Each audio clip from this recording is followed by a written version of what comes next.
Hi guys, welcome to my channel. இன்னைக்கு நம்ம collection வீடியோவில் ஒரு ஃப்ரைடே விளாக் தான் பார்க்க போகிறோம். ஃப்ரைடேனாலே நம்ம ஊரில் எப்பவும் ஸ்பெஷல் தான் சொல்லியிருக்கிறேன்.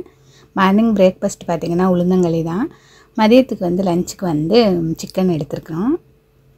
சரி சிக்கனை கட் பண்ணி எடுத்துடலான்னு பார்த்தா அருகாமனை ரொம்ப துருப்பிடிச்சி போயிருந்துச்சு. நான் அதிகமாக வந்து கத்திரிக்கோலில் தான் யூஸ் பண்ணுவேன். சிசரில் யூஸ் பண்ணியே பழகிட்டனால எனக்கு வந்து அருவாமனை தேவைப்படாது. சரி இன்றைக்கி வந்து அதில் கட் பண்ணலாம் அப்படின்னு சொல்லிட்டு எடுத்தால் அப்படி துருப்பிடிச்சிருந்துச்சி. நம்ம வீட்டில் எப்போவுமே துருப்பிடிச்சிருந்துச்சின்னா நம்ம வந்து திடீர்னு போய் சாணம் பிடிக்கிறவங்களை தேட முடியாது.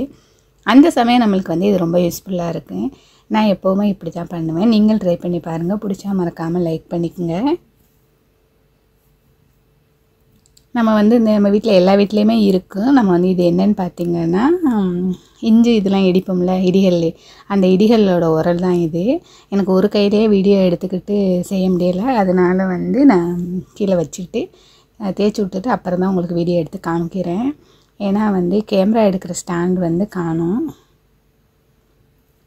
இதை வந்து நம்ம இப்படி தேய்ச்சி விட்டுட்டு தண்ணியை ஊற்றி விட்டோம்னா அந்த துருவல் அப்படியே ஓடிடுங்க. அவ்வளோதான். இப்போ வாஷ் பண்ணி எடுத்தாச்சு. இப்போ நம்ம சிக்கனை வந்து கட் பண்ணி எடுத்துக்கலாம்.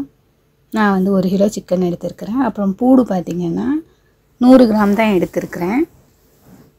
100 கிராம் பூடு, 100 கிராம் இஞ்சி அவ்வளோதான் எடுத்துருக்கிறேன். ஏன்னா இப்போ வந்து பூடோட ரேட் ரொம்ப அதிகமாக இருக்கனால ரொம்ப அரைச்சி ஸ்டோர் பண்ண வேணாம், அப்பப்போ வாங்கிக்கலாம்னு சொல்லிட்டு நான் வந்து 1/4 கிலோ பூண்டு தான் வாங்கியிருந்தேன். அதில் ஒரு 100 கிராம் அளவுக்கு இப்போ வந்து எடுத்து ஆட்டலாம்னு சொல்லிட்டு எடுத்துருக்கிறேன். கட் பண்ணி வச்சாச்சு.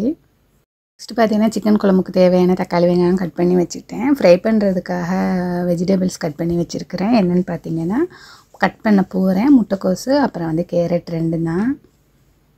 சிக்கன் குழம்புக்கு தேவையான திங்ஸ்லாம் போட்டு வதக்கியாச்சு. இப்போ நம்ம தாளித்து ஊற்றிடலாம். முட்டைக்கோஸ் தான் கட் பண்ண போகிறேன்.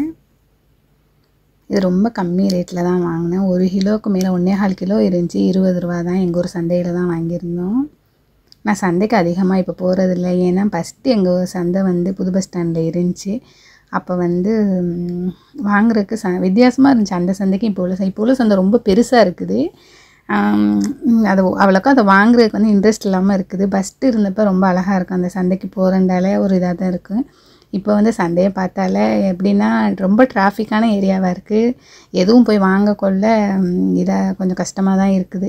அதனால் அவ்வளோக்கா சந்தைக்கு நான் போகிறதில் அவாய்ட் பண்ணியாச்சு. சூப்பர் மார்க்கெட்லேயே வாங்கிடுறது. குழம்பு வச்சாச்சு. இப்போ வந்து நம்ம பசங்களுக்கு தேவையான சிக்கனையும் ஃப்ரை பண்ணியாச்சு. இனி வெஜிடபிள்ஸ் மட்டும் நம்ம கட் பண்ணி தாளிக்கணும், அவ்வளோதான். சிக்கன் பொரியலுக்குள்ளே சிக்கன் குழம்பு ரெடி ஆயிடுச்சு. பசங்களுக்கு மார்னிங் பிரேக்ஃபாஸ்ட்டுக்கு வந்து ரொட்டி தான் வாங்கி கொடுத்துருந்தேன். அதில் ஒரு ரொட்டி இருந்துச்சு. நான் ரொம்ப நாளாக ஆச்சு ரொட்டி சாப்பிட்றதே இல்லை, சாப்பிடக்கூடாதுன்னு சொன்னனால சரி இன்றைக்கி சாப்பிடுவோம் அப்படின்னு சொல்லிட்டு கொஞ்சம் குழம்ப ஊற்றி ஊற வச்சுட்டு மதியம் லஞ்சுக்கு அதை தான் சாப்பிட்டேன். ரொம்ப நாளைக்கு அப்புறம் சாப்பிட்டது ரொம்ப டேஸ்ட்டாக இருந்துச்சு. தேங்க்ஸ் ஃபார் வாட்சிங்.